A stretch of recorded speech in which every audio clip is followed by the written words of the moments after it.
Hello, everyone.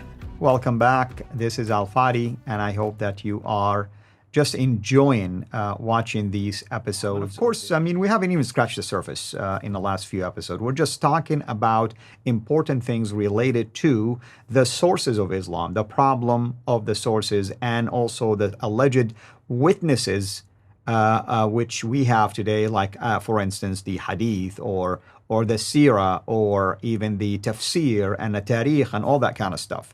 And this is important, of course, for us to highlight and put the spotlight on because of the time gap when we put all of these dates, the sources, the birth of Muhammad or the rise of Islam or the death of Muhammad or any other things in terms of these important events in the life of Islam or the standard Islamic narrative, there is a huge time gap, and that's what we are trying to focus on. With me here to unpack all of this, as always, Dr. J. Smith. Dr. J, thank you so much for being here. Thanks for having me. So what about the geographical location of these witnesses? Yeah, and this is hugely important because if they're going to be trustworthy, and Muslims are always asking us that to trust their worthiness, and they trust them all the time automatically. They have to. They really don't have a choice. You would hope that these eyewitnesses or these witnesses would actually be in the same location where Muhammad lived, would be there where Muhammad grew up and also where he was saying the things he was saying. Mm-hmm. So let's go to the screen and let's bring up the difficulty with this the standard Islamic narrative. Now, what the standard Islamic narrative says is that everything about early Islam took place where you see these two green circles, Mecca and Medina. Mecca at the bottom, Medina above it. They're in what we know is really the western part of the Hijaz, central part of Arabia. So west central part of Arabia. This is where you grew up. That's right. I mean, I grew up very close to Mecca, and also Medina wasn't that far. You grew up right on the Red Sea, so you're right next to, what, about 30 miles, 40 miles away? I mean, I would say it's about 45 minutes drive, so I would say about, 50 miles, give or take, Okay, so very close. Mecca is inland. Medina is, what, about a day's drive? No, I mean, it's 2 hours drive, really. Oh, it's 2 hour drive. Okay, so see. We're talking 200 miles. It's good to have you here. Take, yeah. Because now you have modern highways and you can zip right up. Yeah. Back in the days, they would probably take a week to get up there by camels.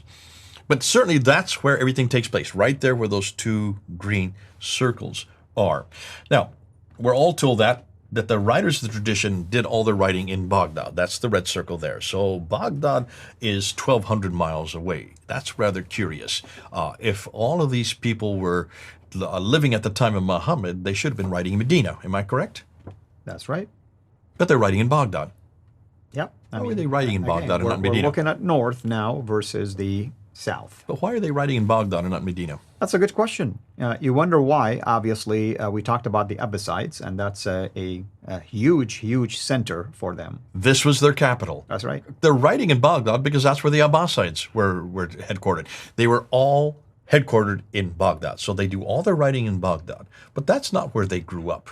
Let's look and see where they grew up. So let's start with Ibn Hisham. He's the one that writes the Sirah, which would be the first to write down the biography. He does this in 833, so roughly 200 years after the fact.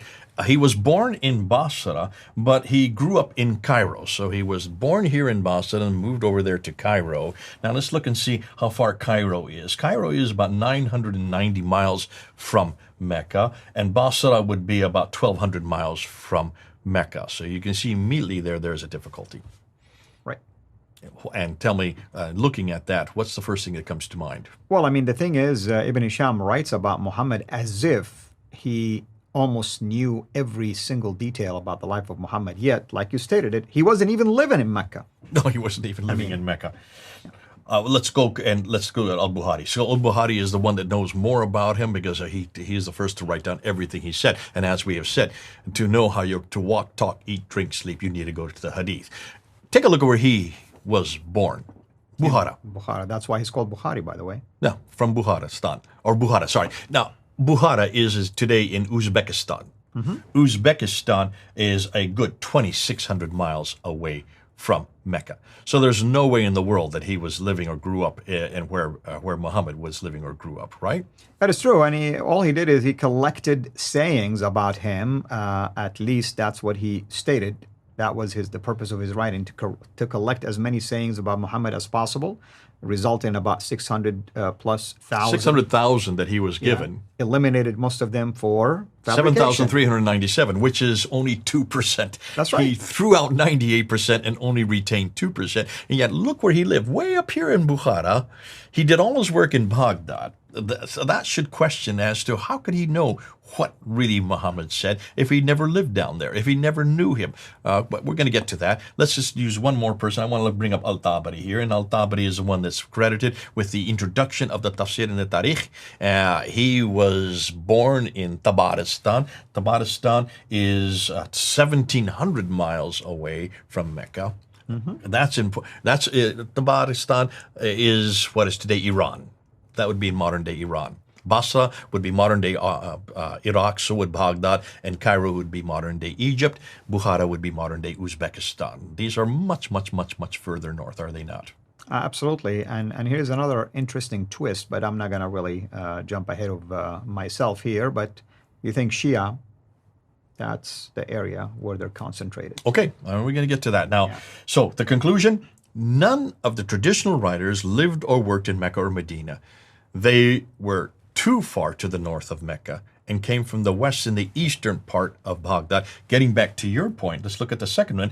All of these northern areas are where the Abbasids originated from. This is all Abbasid territory. Mm-hmm. Okay? Mm-hmm. All Abbasid. And that's why I put Abbasid there on that first timeline at the very beginning of the episodes. We wanted to put that there because everything we know about this character named Muhammad, about what he did, what he said, does not come from that area. It all comes from where the Abbasids. So this is an Abbasid narrative. Let's look I want to look at one other graph. Let's take a look at this map here. This is the problem with the northern hegemony. I'm just going to show you everything we have assumed, again, happens in Mecca and Medina. That's what the standard Islamic narrative. But take a look at this. Watch and see what I'm going to do now. All of the writers, the traditions, worked in Baghdad, which is 1,120 miles too far north. Do you see that? That gives you, it solidifies what we're talking about, that northern hegemony. Notice that. All of these northern areas are where the Abbasids originated from and dominated. So that's all Abbasid territory. The Abbasids come to power in 750.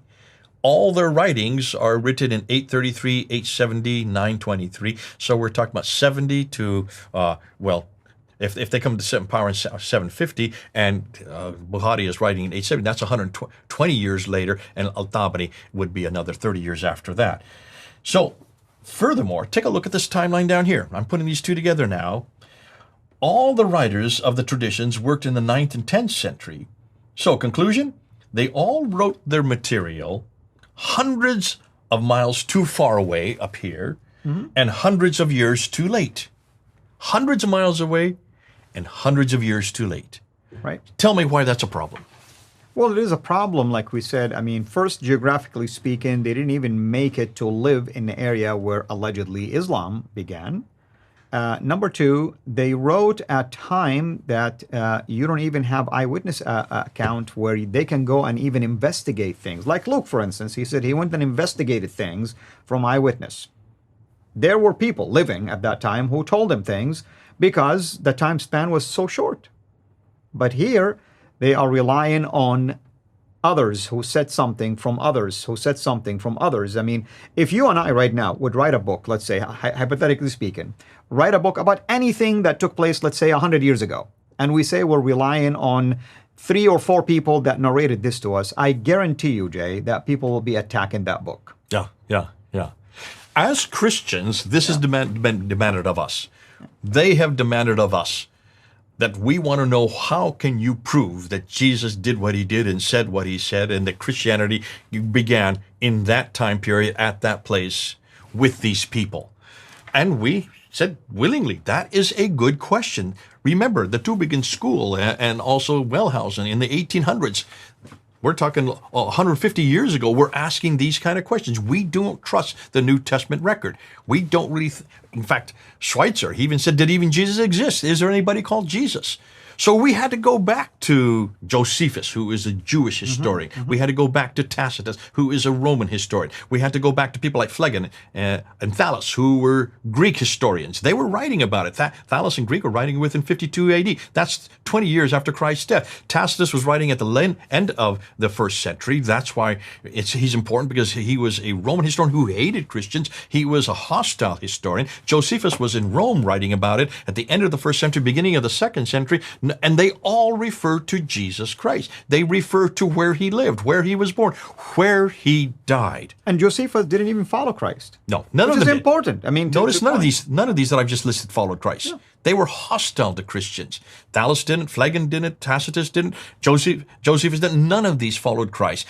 And so we were forced to do that. Now we're asking the Muslims the same thing. Do not give us Al-Bukhari, Sahih Muslim, Ibn Dawud. Don't give us Al-Tabari. These guys are all too late and they're too far away. These are all Muslims. Give us support outside of Islam, because we don't trust them anymore. Just look at this map again. That's too far in the north, and that's too far distant. Too far north and too far distant. Too far away and too late.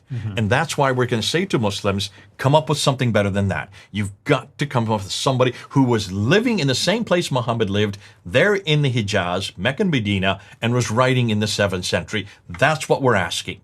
Now, to do that, we're going to have to go to the place. And what we're going to do next, what I want to do now, is go to Mecca. Let's just go down to this area where I have on the map right here. These two cities, Mecca and Medina, and let's look and see what we can now find about especially Mecca, because without Mecca, everything else comes crashing down. Amen. Thank you, brother. Thank you, everyone. Until next time, we'll talk about the place. Have a blessed day.